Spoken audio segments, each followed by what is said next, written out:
Welcome, everyone. We are here at Word Vancouver, and I would like to start by acknowledging that we are gathered on the traditional territories of the Coast Salish people, particularly the Squamish, Tsleil-Waututh, and Musqueam First Nations. My name is Angela Crocker. I will be your moderator today, and I'm just thrilled to be working with Alison Tedford Seaweed, who I'll introduce in a moment. My background is as a digital living educator. I'm the author of 7 books about how we live and work with technology, so it's very appropriate that we are live streaming this session as well as being IRL in real life together. So thank you to everyone who's here in the room. I'm also an instructor in the School of Business and Media at BCIT, the British Columbia Institute of Technology, and I spend a lot of my time working with students around marketing, and of course continue to find ways to incorporate reconciliation into the work that I am doing with my students. So I'm very honored to be here to facilitate this session today. Word Vancouver is a festival that has existed since the 1990s. I can't remember the year it started, but I think this is my maybe 25th time being here at the festival. And it's just so fun to come together with authors and readers and people who love books and academics and business owners in the book field all together to celebrate and honor what we do. I would like to, and I've been asked to do a few housekeeping notes here, so I wanted to invite you all to consider supporting the festival online by becoming a member or through the silent auction that's going on right now, and you can find that information at wordvancouver.ca. I'd also like to take a moment to thank our sponsors. First, a special thank you to Connects UBC, the UBC Library, and UBC Robson Square, where we are today, for their sponsorship, which made this space available to us. We'd also like to thank our generous festival sponsors and donors. This includes the Canada Arts Council, Canadian Heritage Fund, BC Gaming, Creative BC, the City of Vancouver, the DBVIA, the Hamber Foundation, the Joseph Wask Foundation, the Asian Canadian Writers Workshop, Quill, Pace and Associates, the Federation of BC Writers, of which I'm a member, the League of Canadian Poets, the Writers Union of Canada, also a member. For a full list of all the festival's partners, please visit the website. Again, that's wordvancouver.ca. Without this support, this free festival would not happen. And we are very grateful for everyone who makes a contribution in whatever way that they're able to do so. It is now my privilege to introduce our guest of honor this afternoon, the most wonderful Alison Tedford Seaweed. She is an author and a business consultant from Abbotsford. Her career has centered around diversity, equity, inclusion, and social impact, and creating that social impact. She's a member of the Kwakiutl First Nation and a woman, a mom, a person living with disability, and also she has brought incredible professional practice to her work, first working 10 years with the federal government on Indigenous inclusion issues with the Canadian government, and over the last 6 years she has been a full-time entrepreneur, including writing 3 books. Most recently, this one, The Canadian Business Guide to Reconciliation, Best Practices for Indigenous Inclusion, which very much ties into our theme today in this conversation. So Alison and I had discussed just maybe doing a little icebreaker activity, and I'm going to ask 3 questions to those in the room, and those of you online can raise your hand if you are able or feel like participating. But we're just curious, who in the room has heard of Orange Shirt Day? 100%. Excellent. And have you heard of the Truth and Reconciliation Commission? Show of hands, everybody in the room.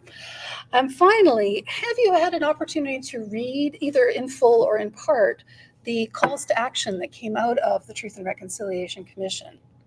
Many of us have. Wonderful. So that just gives us a sense of understanding who's in the room and what's happening. So I'm going to start by asking you this, Alison, and I'll do a lot less talking moving forward. Would you please maybe tell us, why did you write this particular book? After the confirmations of the grave sites into Kamloops, because I've shared a lot online about my own ancestry and my culture and my family, and I'm very active in circles with entrepreneurs, I had a lot of people reaching out to me asking me, like, is this something I should be involved with? Is it okay for me to talk about this? What should I say? What can I do? There was just a lot of like support, but not a lot of like knowledge around what could be done with it, and really how best to approach things. And so I thought it would be good to have a resource for people to be able to draw from. So I can do things that are not answering Instagram messages, and hopefully people can take it at their own pace and learn some things that they can implement in their business, and find some ways to do what they'd like to do, in a good way that they can feel good about, that can actually make a difference for people. Wonderful, wonderful. Well, one of the resources that you write about early in this book is defining what reconciliation means from a variety of different perspectives. Maybe just so we have a common understanding here in this session, would you feel like talking about those perspectives? For sure. I mean, from my perspective, I see reconciliation as a process of getting into right relationship and moving forward together in a good way. And so that's really, it's around making things right after genocide, essentially, as much as um, reconciliation action planning and increasing Indigenous hiring can sometimes fall under the diversity, equity, and inclusion umbrella. And there's been a lot of literature around the benefits to organizations who are diverse, in terms of integrating various perspectives and being better able to reach different communities. But respectfully, like, reconciliation isn't about making people's businesses better, while that might be something that is a byproduct, but it really is about taking responsibility and participating and doing the right thing after genocide. So, and that's why in the book I don't really explore uh, the impacts on a business of taking these actions, because it's more around uh, moral responsibility, and also uh, participating um, in what's happening right now within the business community, of finding ways to do the right thing.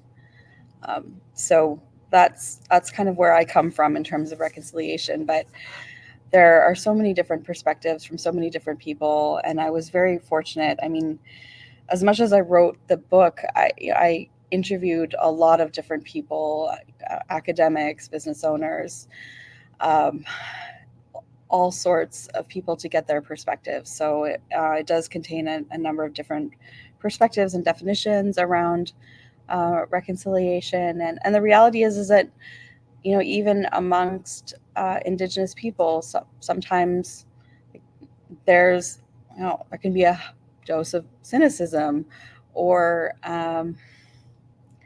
concern around whether focus on reconciliation is something that is a focus on a deficit, versus approaching things from a strength-based lens. So, those are perspectives that I like to try and hold as well. And I think that it's important to be mindful of all sorts of different perspectives on things. And part of being in relationship isn't just in terms of the contribution to the business community. It's our interpersonal relationships, and being mindful that every person that you meet, every person you build a relationship with, is going to have a different perspective on it. Of course, of course. I like that phrase you used right at the beginning, to right relationships, and that is such a big umbrella, and it's such a big job to do. I imagine some of the people in the room or watching online are business owners, or maybe team members in businesses that want to do right by reconciliation. Can you maybe make some suggestions about the kinds of actions? What's that first step that a business should consider when they want to honor reconciliation and do it in a meaningful way? I think what I see is that a lot of people jump right to recruitment, and we obviously need to hire a lot more Indigenous people. And like, absolutely, hire Indigenous people. Indigenous people are brilliant and bring excellence, and will definitely be a benefit to your business. However, I try to think about it like a dinner party, in terms of, like, if you're going to invite people in, you want to make sure things are ready. You've got enough chairs, you have enough cutlery, you've got enough plates. Everyone's going to be comfortable, and you have what people need, and you have an understanding of what people need. You might ask if they have allergies or dietary restrictions, and really taking that time to understand what's needed to have a successful event and a successful relationship. And in the same way, I encourage businesses to prepare themselves to begin that recruitment process, so that when you bring more people in, that you're not bringing people into situations that are going to be harmful because your staff haven't been provided with cultural competency training, because your policies don't meet their needs, like they haven't been structured in a way that recognizes that, the lives of family cultural experiences may be very different.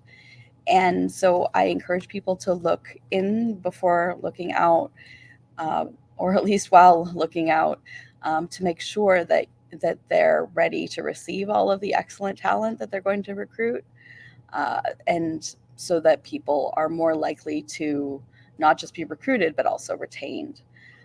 So the reality is that, in recruiting community members, they're going to bring back their experiences, their families, their friends, their communities. And when you have a situation where you've recruited people into somewhere that isn't quite ready and they may not have had the most positive experience, that's the impression that your business is going to be making on their communities. And that could be a barrier to work that you want to do in community if the majority of their members haven't had a good experience. So I always recommend that folks look at how they can do that in a good way. Even the recruitment process, doing the same thing you've always done might, end up with the same results. And if you haven't historically recruited a lot of Indigenous talent, there might be barriers in your hiring processes that you're not even aware of. So taking the time to look at the needs allows you to not only create an environment people will want to work, not just a company people will want to get hired by, but also it will actually let you do that recruitment, because you're thinking about those needs as part of the recruitment process and not just responding to things as people are realizing that the policies don't quite fit and that things aren't going the way that they would like them to go. So it's good to look inward before you look outward, but definitely always encourage recruitment. Just be mindful of it so that it can be a good experience for everybody. Mm-hmm. Could I ask you just to sidebar a little bit, to talk a little bit more about those barriers to hiring? What does that look like for an employer if they're posting their job? What can they do differently? One of the things that I see is sometimes we put in a way of measuring things that we've always used, but maybe there's other ways to look at things. If you have a degree requirement that isn't actually regulatory relating to the position, like you're looking for depth and breadth of experience. You're looking for somebody who can pick something, commit to it, and see it through. There's so many different ways to measure that are not something that, and I know I say this in UBC, so I hope I don't get struck by lightning, but there are other ways. And to be fair, I'm also a grad student and a TA. So I have, the utmost respect for academia, but degrees are not the only way that someone can demonstrate commitment to seeing something through. They're not the only way that you can gain a depth and breadth of experience.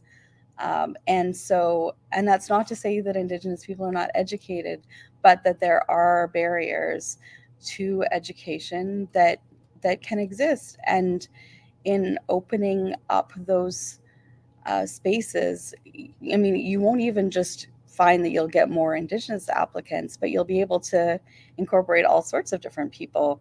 This is really about being, responsive to what it is that you're looking for and what are the ways that you do it. And if you're generally just posting things on a job board, but you're not actually intentional about going and, promoting a position somewhere where Indigenous people are likely to be, hanging out and reading specifically. Like if you really want to hire Indigenous people, like go talk to people at the Friendship Center, go talk to Indigenous services at local universities. Look for industry associations within your industry that are specific to Indigenous professionals. Look at Indigenous publications and see if you can run an ad. There's lots of different things where, just doing the same old thing that you've done to hire anybody before, which hasn't resulted necessarily in recruiting Indigenous talent, is, possibly going to have the same results. I also encourage people to think about, if you're running a recruitment process and an Indigenous candidate has, maybe cultural or ceremonial needs, if those are things that you would accommodate over the course of your employment, why wouldn't you accommodate that in the recruitment process? That's the kind of impression that you're going to give somebody if they're like, well, they wouldn't let me do this important thing while they were trying to hire me. Why would I believe they will do that once I'm an employee? So being mindful that there's flexibility, and also looking at, maybe transportation challenges. Um, Sometimes we host events, interviews, places that are maybe not where people are going to be working. Maybe the place they're working is transit accessible, but the place we're hosting the interviews isn't. Or maybe the timing is going to be outside of when someone might have childcare. And would you like to hire somebody who, or would you want to exclude somebody who, maybe doesn't have funds for childcare because they don't have a job, but would be a good employee? Like, there's some room for flexibility there. Maybe maybe it's a kid-friendly interview. Maybe it's a virtual interview with an understanding that, somebody might be playing with a truck in the background. Maybe it's a phone interview. It's really just being open about, we've always done it this way, but why? And does it have to be that way? And as soon as we start to examine the things that have been kind of part of our recruitment processes for some unknown reason, because we've seen somebody else do that and that's how we were hired, then we have more space to be able to deal with barriers that might come up. And also, the other piece that I always get people to look at is, like, we think about who we refer to opportunities, who we invite into things. They tend to be people in our circles, or people that somebody who knows somebody we know through our social connections. So if you're not hanging out places where there's other Indigenous people, if you don't have Indigenous friends, you're not going to events, like, maybe that's a place that you want to start, is to start building those relationships, so that when somebody asks you, do you know an Indigenous architect, you can be like, well, yeah, like, it's Bill, right? We have coffee sometimes, right? And so that's the other piece, is that having those social connections can help you get more people to hear about your opportunities, and more of the kinds of people that you're looking for. Wonderful. Thank you. Thank you for that.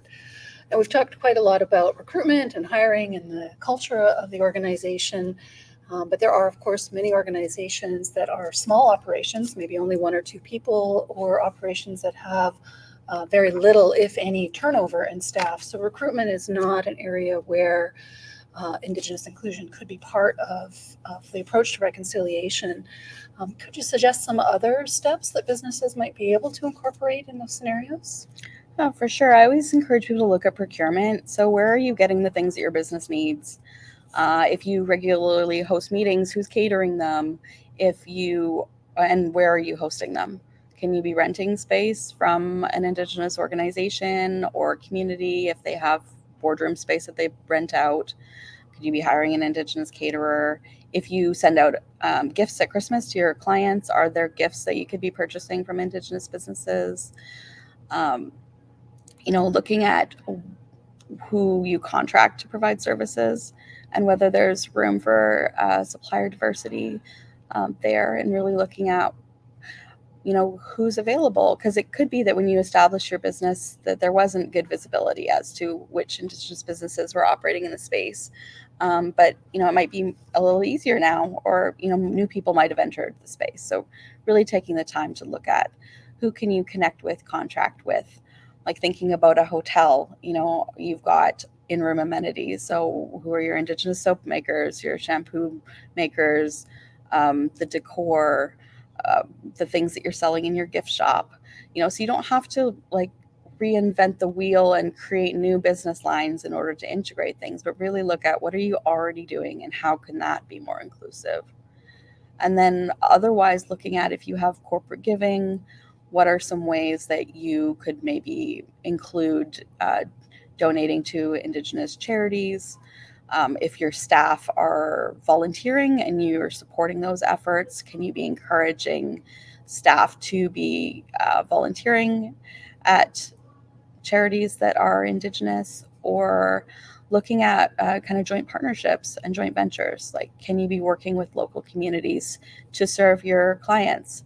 So maybe you're at your hotel, you're working with local communities who provide guides or who provide events that you can refer people to.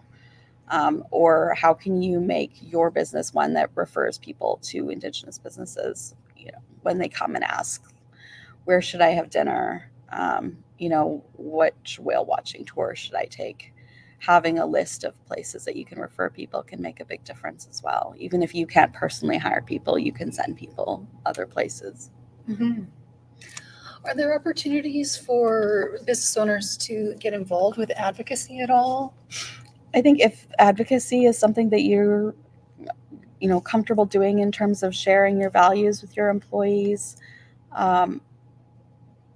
as business owners, I think if we're talking about, well, I'm really wanting to be committed to reconciliation in my business, on a personal level, you might consider well, how are you voting?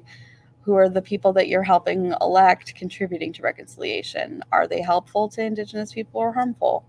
And I'm not going to state who falls into which camp or anything. That's a personal judgment. But really just reflecting on, if this is something that you're going to want to do, how are you living that in other areas? How are you, raising awareness possibly of issues in Indigenous communities? How are you acknowledging? Really, I hear people saying, oh, I don't want to get political in speaking about this event or that event, but really you're demonstrating situational awareness. It's really surreal to be working in a workplace that's not acknowledging something that's significantly impacting you, right? And it can feel like people don't care, and it can be awkward to be like, is it okay to talk about? So when you lead and say, we acknowledge that many of our First Nations neighbors were, evacuated due to the fire, and thank goodness the First Nations Emergency Services Society has been providing support. This is what they do. If you're looking for places to donate to wildfire relief, then this is one option that could be helpful to our neighbors. And really just contextualizing current events and explaining, how people are impacted, because there can be a disproportionate impact in terms of the extent to which people are able to respond to disasters, to emergencies, to things that are happening. And just because something isn't a barrier, to your staff, because hopefully you're compensating them well and they have all of the benefits that they need and they have lots of support and EAP and all of those things.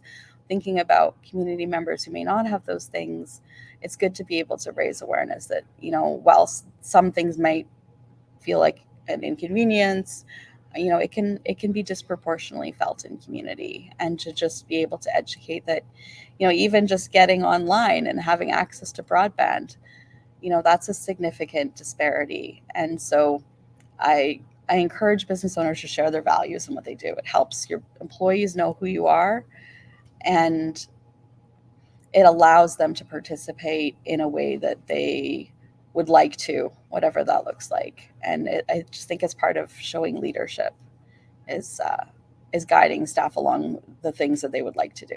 Mm-hmm. Alison and I have known each other for many years, and one of the things we've often discussed is opportunities for professional development. We're both in academic settings in addition to being authors. When it comes to Indigenous inclusion, reconciliation, we know that businesses have budgets for professional development, whether they're spending that on first aid lessons or something else. If they were looking at spending some of those dollars, or maybe all of those dollars in a given year on professional development, what would you suggest is what sorts of things they might look at for that instruction? There's lots of organizations that provide cultural competency training. So it's good to look at who are facilitators in your area.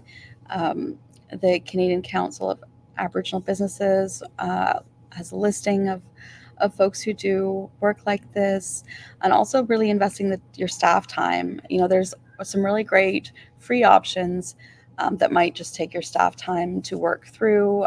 Ravens Trust has Home on Native Land, which is a really good online course, and it's actually funny. It's led by a comedian, And so, like, normally you don't think you'll laugh about colonization. Usually I cry about it, but you can do both. and that's a really great benefit. So that's one option. There's the Four Seasons of Reconciliation. There's the University of Alberta course. There's a lot of different information that's available that staff might just need some dedicated time to work through, because we always have the best of intentions. But having some time that's specifically dedicated to learning more can always be helpful. And then, beyond that, just looking at who are Indigenous service providers who maybe are providing your first aid training. Like, that's another area of supplier diversity. Like, you don't just have to hire Indigenous people to talk about sad things that happened. Indigenous people have many marketable skills that do not just include discussion of things that we wish didn't happen or weren't happening, but also, maybe able to provide the training that your staff need in other areas. So looking for supplier diversity there can be also really helpful. Awesome. One of the things that really struck me when I read your book, and I reread it recently with this session in mind, is you coined a phrase that I hadn't heard before, and it was the concept of heart work. Would you mind defining that and maybe talking to us a little bit about what heart work means in your work? Yeah. So, I talk about the homework and the heart work in terms of, we do our homework in terms of reading and learning, and our heart work is how we are in relationship and how we're relating to each other, and what kinds of things that we're thinking about as we're doing this work together, and how we can, demonstrate respect for each other, and how to prepare ourselves for the things that we're going to do. If we're going to be welcoming somebody in, how are we making sure that they know what to expect? How are we making sure that, our staff know what the parameters are? How are we, thinking about what they're going to need, and making sure that we're addressing it. And also remembering that, a great way to show allyship is, hiring people that do these kinds of conversations October through May also, and July through September, because June and September can be very heavy months, and these are topics that always matter. The June and September are the times where these things are most often discussed in terms of Indigenous Peoples History Month and Truth and Reconciliation Day. But a lot of the people that you hire will have been asked to do a very great number of these discussions, and that can be really emotionally draining, and it takes a lot. It takes a lot to do, and so when you take the time to share about that at other times of year, it also helps from a sustainability perspective for businesses. But also, it also shows that in terms of your staff, that this is something that's year round. It's not something just that we remember a couple of times a year when the content calendar says we should talk about it. But we're impacted by these intergenerational factors every day of the year. And there's always an opportunity to discuss it. So I encourage people to make it a year-long journey in learning, and really to spend time to think about, the personal relationships and how we take care of each other as we do this work, and how we, consider the needs of everybody that we're inviting to the table. Mm. Certainly can appreciate that notion of the heavy work being overloaded in June and September, given dates that we celebrate as a country, celebrate, honor, that the word's not right there. Sometimes I've observed that individuals will automatically go to an Indigenous person for an Indigenous issue related answer. Is that always necessary? Well, I always encourage people to Google. Please Google. But should you find yourself in a position where that's not possible, or in recognition of the fact that many of our stories are oral and have been passed down and are not even accessible to us as people, we are outside of our home communities, Identifying, is the Indigenous person I am going to ask this question, is this their job? Is it their job to educate me? Oh no, Bill runs the forklift. It is not his job to teach me about colonization. So don't ask Bill, the forklift driver, to explain it to you. Or if you're going to, ask him, I'd like to ask you about X, Y, or Z. Is that okay? And he can say, oh, tomorrow would be a better day to talk about that. I'm too tired to talk about that today, but I'll talk to you about it tomorrow. Or, no, not talking about that.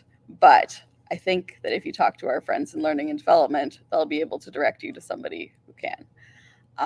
It is challenging when Indigenous people in the workplace end up becoming kind of the information source to educate all of their colleagues about Indigenous people without that being compensated, right? If that's not their job to answer those questions, then it's a bit, it can be tricky, and it shouldn't be a burden that's placed on them just because they thought it was a good idea to come and work for your company.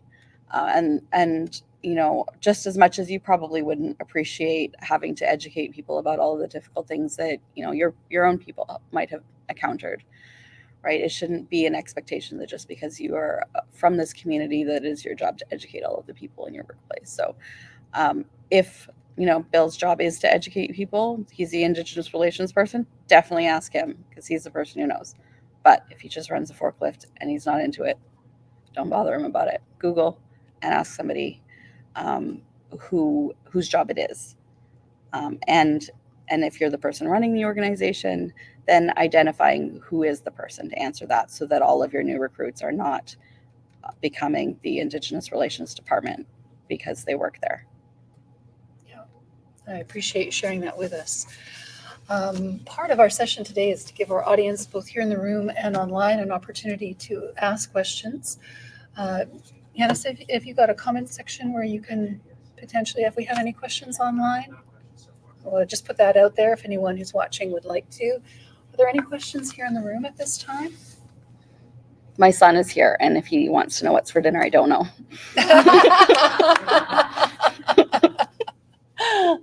Yes, and please state your question, and I'll repeat it so the microphone will pick it up.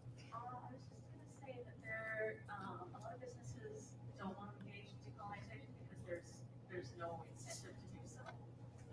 But do you think that there is an incentive for getting a reputation as being a business that does things in a really good way, especially in a city like Vancouver?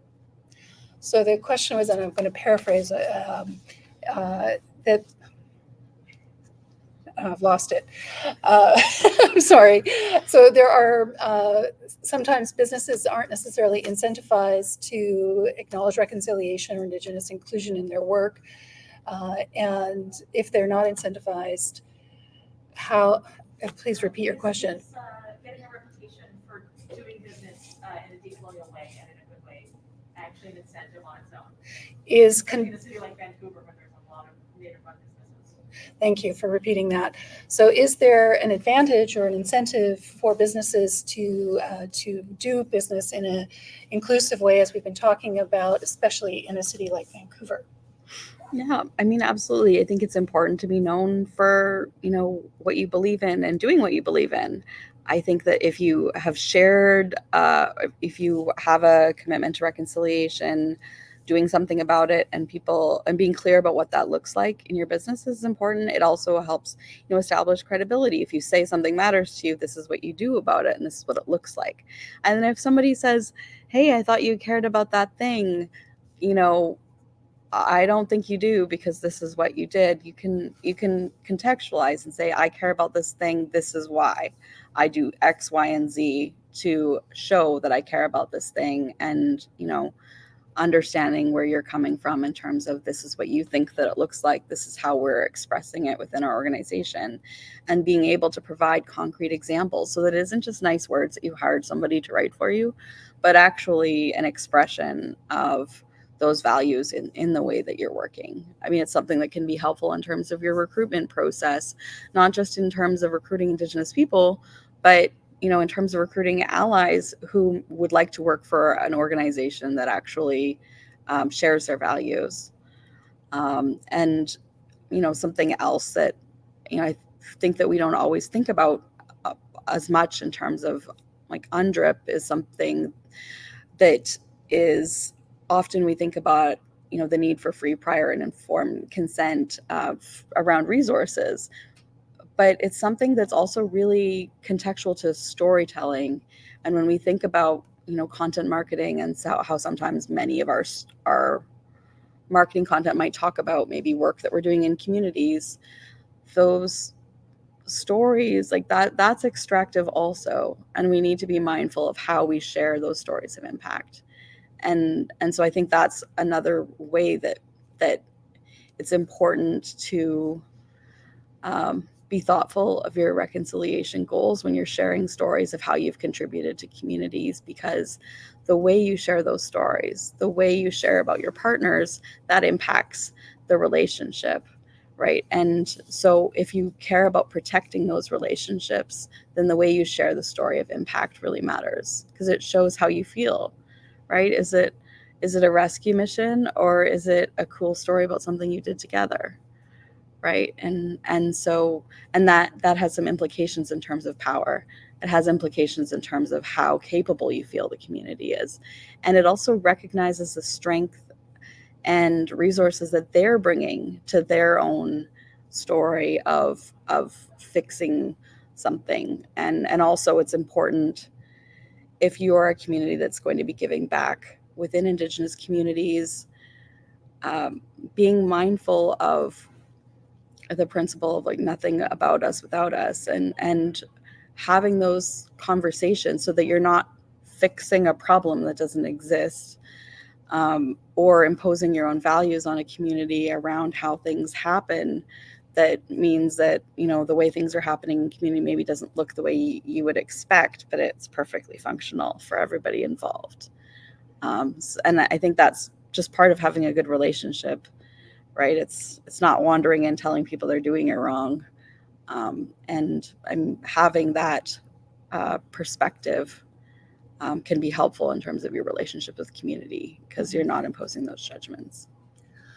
I wonder, Alison, and I'll talk for a moment to give you a chance to think about it, if there's a case study that you might share with us. Either you could name the brand, or maybe just name generally it's a bakery or a coffee shop or a bank or whatever.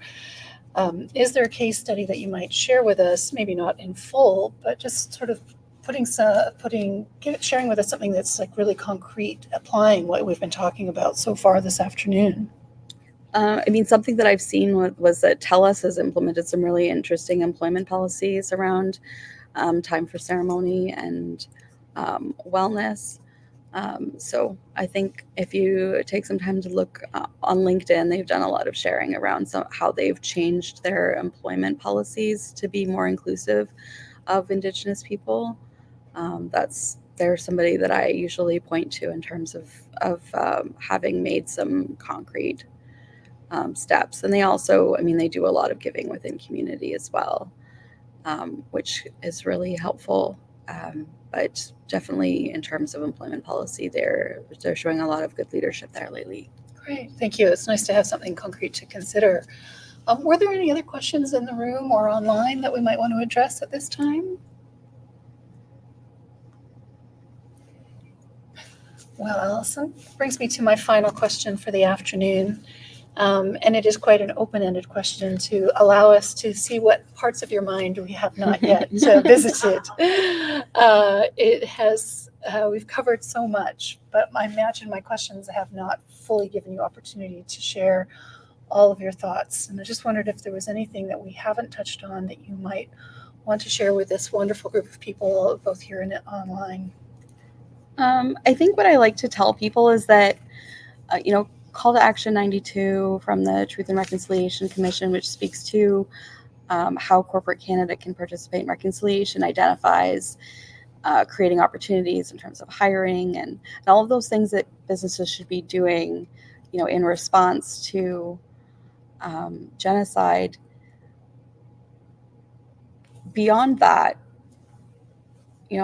when you bring in Indigenous talent, you're not doing a favor to Indigenous people. You're able to benefit from great people who have great skills, who maybe have different experiences or professional paths, or maybe not. Maybe they've done all of the things that your existing employees have done, but they just haven't thought to work for you before. But I really encourage people that it is of benefit to bring in perspectives, new perspectives, that there's a lot of excellence within our community. There's a lot of brilliance, and it's not just creating an opportunity for Indigenous people, it's creating opportunity for you too to get to work with awesome people. And in those employment relationships, our personal relationships develop, and that's an opportunity to get to know people who have different life experiences, and to be able to expand your social circle and get to enjoy, being part of maybe their community by extension. I always joke that you might also get a bannock recipe, but not if you're going to be my friend, because I use a mix and I am terrible at making bannock, so don't ask me. But so that's what I like to tell people, is that there's a lot of Indigenous excellence, and it is it's great to create opportunities, but it's really great for you too to get to bring in Indigenous employees and staff members, students, and so I encourage people to look at it from a perspective of it's a benefit to the company, and it's doing the right thing. So that's a lovely final message. In fact, those kind of introductions is how Alison and I got acquainted. My book publicist sent her media journalist hat a copy of one of my books, which made us get introduced. We became friends, and we have since worked with the same editor at the same publishing company. So there's a nice synergy and a lovely friendship that has resulted. So thank you, Alison. Just to wrap up our time here together, and I think we'll have a few minutes just to mingle afterwards if anyone wants to say something they're maybe feeling shy about sharing with the group. First of all, I wanted to invite anyone who is interested in talking further with Alison on a professional level. She offers a variety of services, and you can connect with her by requesting a call. It's a Zoom call, I assume. it's phone call. A phone call, old school phone call. But if you go to AlisonTedford.com, you'll find a button right there on the homepage to do that, or reach out to her on LinkedIn, Alison Tedford Seaweed on LinkedIn, I believe. Thank you very much, Alison, for sharing your work today. It's such a joy to collaborate with you and to have an opportunity to highlight all the important work that you're doing. And I feel very privileged to have had that chance. So thank you for sharing your experience. Once again, if anyone is interested, they are invited to support the festival as well at wordvancouver.com. And if you'd like a copy of the Canadian Business Guide to Reconciliation, 32 books is on site. And if they don't have any copies left at this time, they can definitely order one for you. And I imagine Alison has a book signing pen if you want to pop by and have her sign it as well. Thank you to all the staff and all the sponsors and donors and all of you for being part of this Word Vancouver event today. It's been a pleasure. Thank you again, Alison. Thank you.